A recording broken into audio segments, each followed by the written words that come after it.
Hello and welcome. I'm your host, Darshawn McAway. We have a special guest today. We have Cheryl LeGrand, and she's here to talk to us about her latest book. But before we get into her latest book, let me give you guys a little bit of a rundown on Cheryl LeGrand. She's been on Wild Podcasts for quite a few times and quite a few years. One of the books that we got a chance to talk about was Married to Single, Doubts and Fears. We got a chance to talk about her book, Behind Closed Doors. Then she came out with Behind Closed Doors, the journal. And then she came out with another book, By His Stripes, I Am Healed, and Grows in Darkness. But today, we're going to present to you her latest book, Life Behind Cancer. Don't let your mouth destroy your process. Cheryl LeGrand, how are you doing? I am doing great this morning. It's truly an honor to be up here with you once again this morning. So let's talk about this. Basically, I would say this, behind closed doors between you and I, we've been talking about your journey. Fill me in on what's been going on with you in these past 2 years. Well, in the past 2 years, first of all, everybody, good morning. This is not the book that I planned to write at first because at the time, I was not diagnosed with cancer. So the book that I had on my mind was being single, raising 3 kids that all graduated from college and 1 from grad school.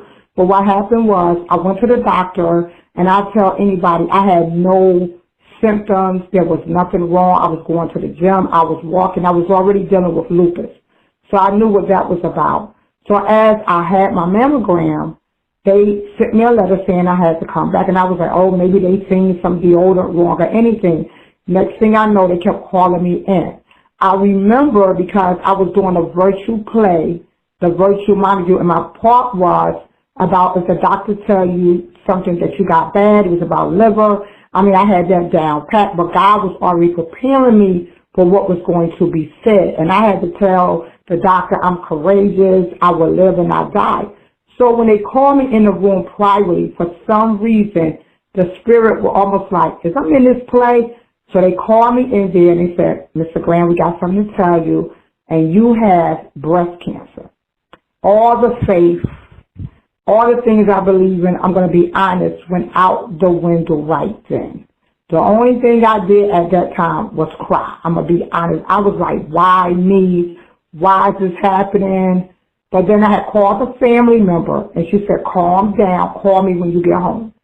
I'm going to say this to anyone.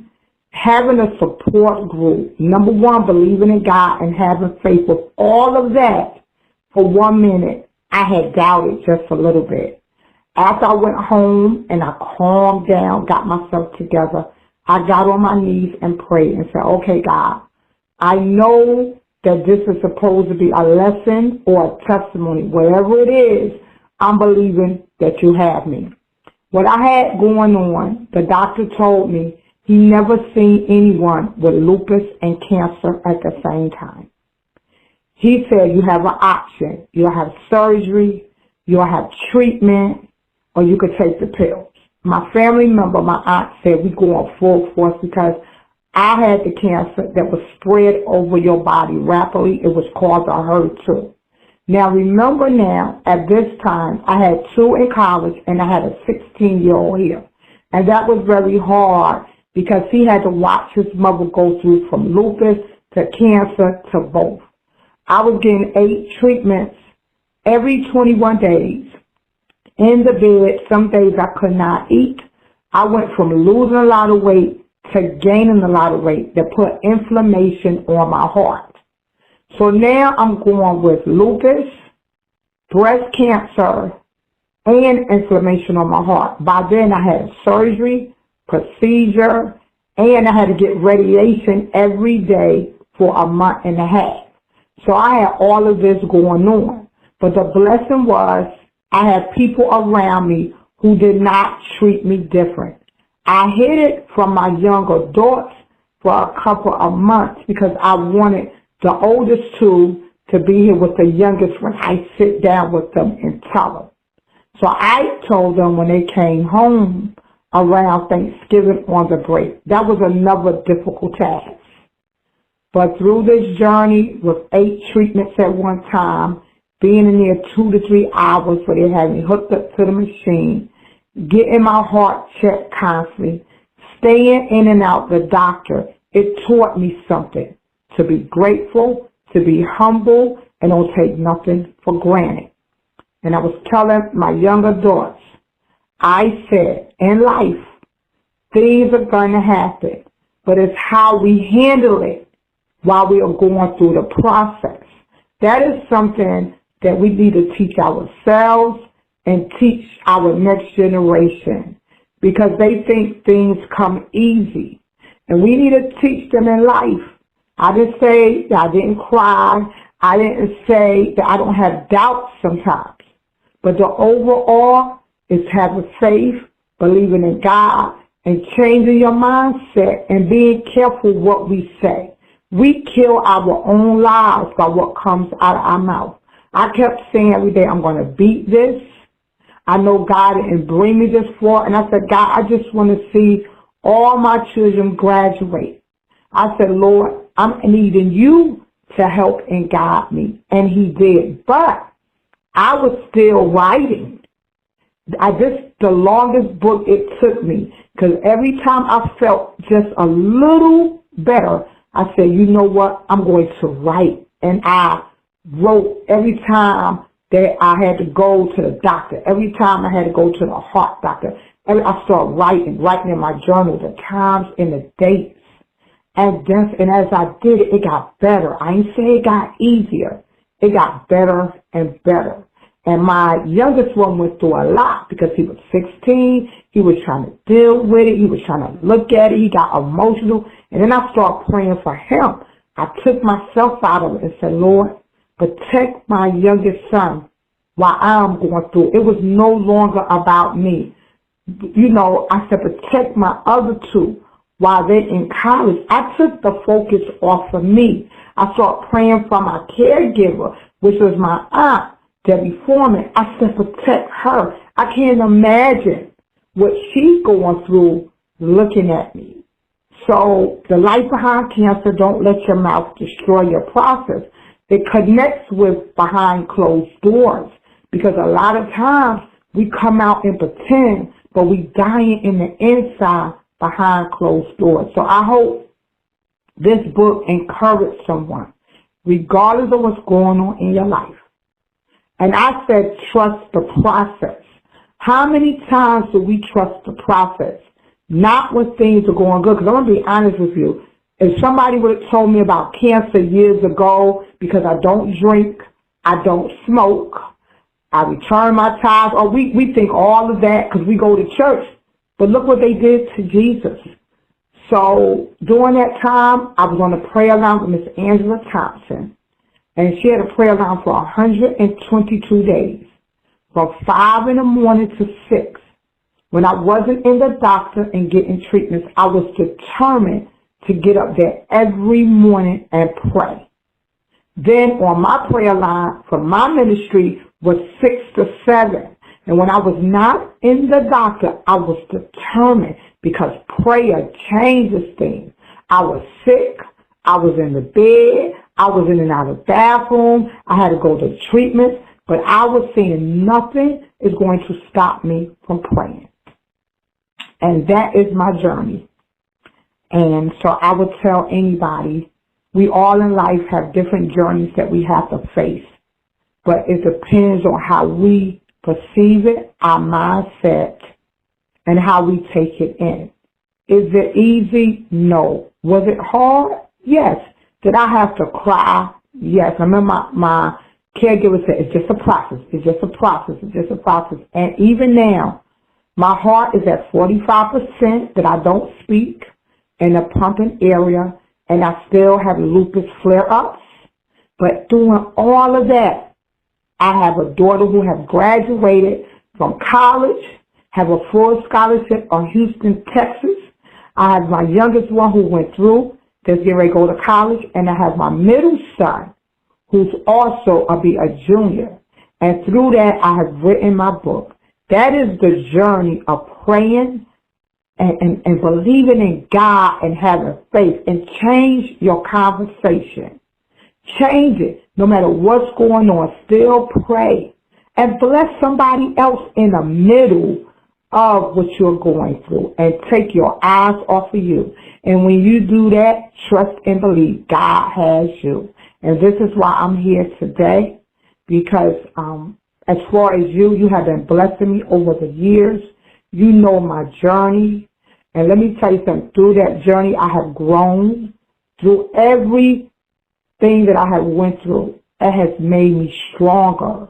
It has took me to another level. I think this is one of my best books because, number one, it was at a most crucial time of my life. Regardless of what I've been through in life, the divorce, losing everything, different books, to me, going through cancer, lupus, and heart failure was a task of nothing but faith, believing, and the process of my mouth and my mindset. And the people around me, I'm grateful, never treated me different. No matter how I looked, with the inflammation, I had got so big, I couldn't even walk from my bedroom to the living room. Wow. Then there was times I lost so much weight that, everybody started bringing me booze and different stuff because I couldn't eat or drink. It's almost like you have COVID. It's like a roller coaster. For 2 weeks you can eat. Then as soon as you can eat again, you got to get the treatments in your body. It's a lot. So my journey is watch what you say. Don't let your mouth destroy your process. Keep having faith. Keep pushing, and surround yourself around motivational inspiration. Nobody, you don't need that because it's going to kill you in the inside. When I went and got hooked up to the machines, and I've been in there sometimes 8 hours, I started laughing to myself and bringing a journal and reading and thinking about the prayer line that was said to me before I got there. I started thinking about some of the things at my church that the lady said. I started thinking about something that a friend and a family member, because that's the only thing, because when you get in there, you see people small as you, bigger than you, some people don't want to talk. It's depressing. And I had to come in there with a whole different mindset and come out. So I wanted to say, if you have any more questions that you wanted to ask me, I'm just giving you a sum, of what was been going on with me. You pretty much summed it all up. I think if anyone hasn't bought your books or have been following you on social media, they would not be able to witness what I have witnessed from you, which is the power of your mouth, of speaking positive, posting positive. I noticed that you did get the opportunity and still are having the opportunity to watch your family go through the process of, going through school and, getting good grades and being a great representation of Christ. I noticed that through your Facebook that there were some times where you didn't post, but I knew what was going on behind closed doors, and I was praying for you and your family. So to see you pop out with this latest book, it actually surprised me because I wasn't for sure exactly where your focus was. Like, I knew you were trying to get healthy, of course, but I didn't know that you were still writing. So when you came out with this book, I was actually surprised. And when you sent the text message, I was like, well, look at this. She's beating it. And she's just going through that process. And again, the greatest joy that I witnessed from you is you having the opportunity to see your kids graduate and walk across that stage. Yes. That is truly a blessing. My youngest one, when I was going through, he's 18. And there was times I was like, God, please take care of him. Because, I remember what he told me. He said, everybody telling me to go to college, but nobody asking me how I'm doing. As parents, we need to do that. There's so many suicides and depression and so much. And as I was going through, he was going through too as well. And even my other two that was in college, they was going through, but they was able to handle it in a different way. But like I said, it's a blessing to have my daughter graduate from college, my youngest one that was going to college, and my middle son will be a junior. But even with all of that, I still continue to pray for them. I pray for them that I am a living testimony to anyone that say, you know what, things are going to come and things are going to happen. And that don't mean that we don't fall, and that don't mean we don't cry.